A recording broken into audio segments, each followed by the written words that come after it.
আসসালামু আলাইকুম, সবাই কেমন আছেন?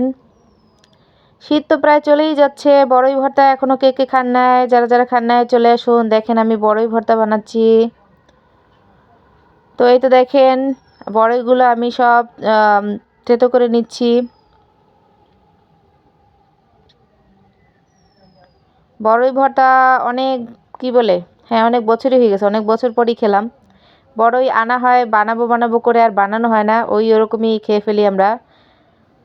১টা ২টা খেতে, খেতে তো এটা তো জানেনই ১টা ২টা খেতে, খেতে শেষই হয়ে যায়।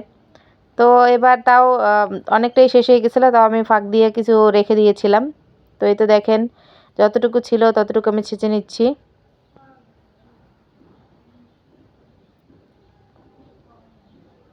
বড়ইটা মানে আমি যতটা ভাবছিলাম যে হয়তোবা একটু টক হবে, কিন্তু বড়ইটা অনেক মিষ্টি ছিল, কিন্তু করার কিছু নাই যেহেতু বানাবো। তো বড়ই ভর্তা অবশ্যই বেশি ভালো লাগে যখন একটু টক, টক থাকে, সেটা বেশি ভালো লাগে। এই তো দেখেন গাছের ধনিয়া পাতা নিয়ে নিচ্ছি কিছু, আর এই তো শুকনো মরিচ নিয়ে নিয়েছি।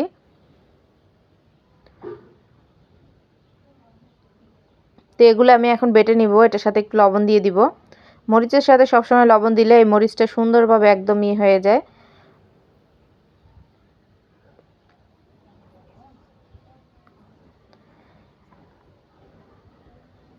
আজকের এই ভিডিওটা আমি করতে যেয়ে এমনটাই হয়েছে যে মানে আমি যখন এগুলো বানাইতেছিলাম, যে একটা ভিডিও করে আরও ৩-৪টা ভিডিও একসাথে আমার করা লাগছে।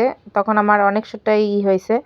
অনেকে ভাবেন যে আসলে আমি সারাক্ষণই হয়তোবা সারাক্ষণ এই যে এই টুকটাক এই ভিডিও এটা নিয়েই থাকি সারাদিন। কিন্তু আসলে এটা না। আমি যদি সবগুলো ভিডিও আপনাদেরকে একসাথে দেখাতাম তাহলে বুঝতে পারতেন যে একটার পর একটা কাজ ছিলই। তো এরকম মাঝে মধ্যে ২-১টা কাজ থাকে না।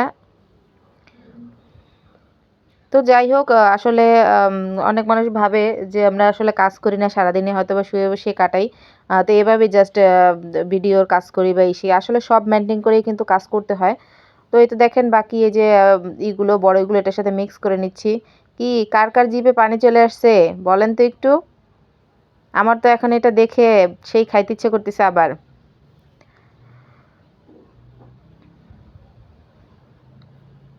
বাট ভালোই লাগছে ধনিয়াপাতা আর এই যে কি বলে শুকনো মরিচ এটা দিলে খুবই মজা লাগে। তো ভালোই লাগলো। তো আপনারা বাসায় সবাই ট্রাই করবেন। যারা এখন পর্যন্ত বড়ই ভর্তা খাননি সবাই একটু খাবেন। আর যদি বলেন যে আপু আপনার হাতে খাবো তাহলে অবশ্যই দাওয়াত রইলো, সবাই চলে আসবেন।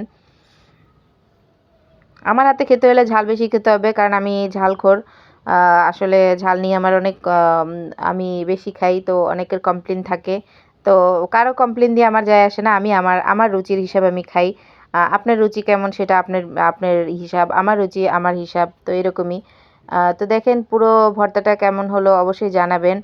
আম আর এভাবেই সবসময় পাশে থাকবেন, সাপোর্ট করবেন, ভালোবাসা দিয়ে পাশে রাখবেন, এটাই দোয়া এবং ভালোবাসা রইলো সবার জন্য।